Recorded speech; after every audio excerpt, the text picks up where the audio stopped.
Okay, we want to look at question 11 from your exam 1. And I have a lot of work here, but I don't show the circuit, so let me over to the side here. Just draw the circuit real quick. There was a 200 volt source. There was a 40 ohm resistor, a 300 ohm resistor,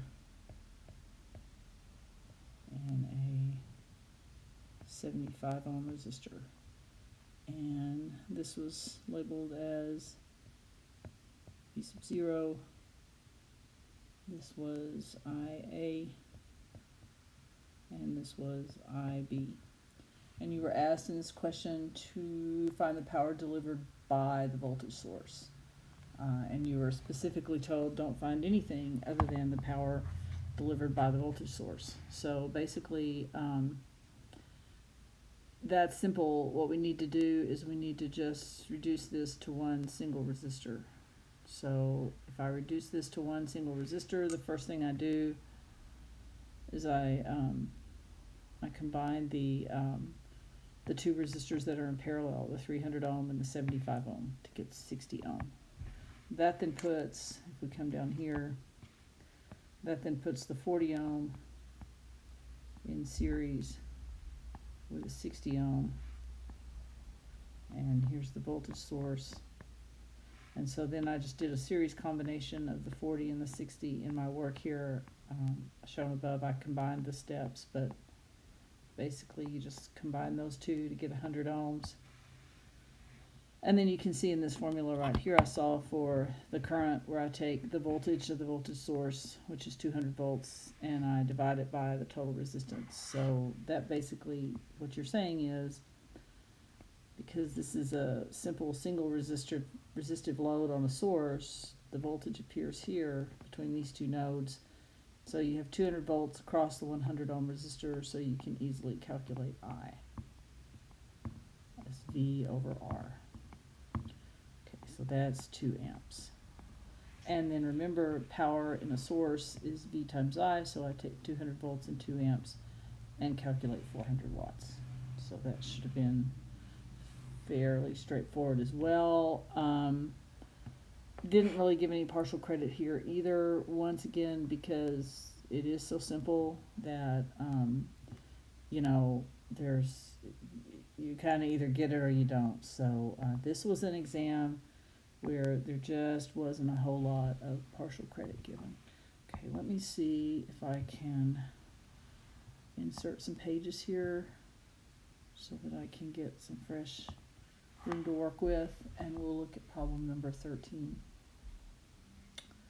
So problem 13 was one very similar to one that we worked in class, if not exactly the same. So you had a, let me use black here. You had a source, 20 volts, and then 450 ohms and 150 ohms, and this is Vx. And then over here you've got another circuit with a dependent source. It's a current source, Vx over 100. And then over here you have your 300 ohm resistor, and this is V out. And what you were asked to find was V out. So find V out. So the first thing that you have to figure out is that V out is going to be the current, and this dependent current source basically supplies current in this whole loop. So it's going to be I times R, and I is Vx over 100 times 300, or 3 Vx. So that's your current, that's your, sorry, I think I just screwed that up. Let's see. No, that was right. I just erased it for no reason. So V out is I times R. I is Vx over 100, and R is 300. So V out is 3 Vx. So now we have to find out what is Vx, and we're going to do that from looking at the circuit on the left-hand side. So that's a voltage divider, a very simple voltage divider. So Vx, using the voltage divider rule, is total voltage 20 times 150 over 150 plus 450. And I think if you do that, this ratio becomes 1/4. So this is 5 volts. So V out 3 times 5, or 15 volts.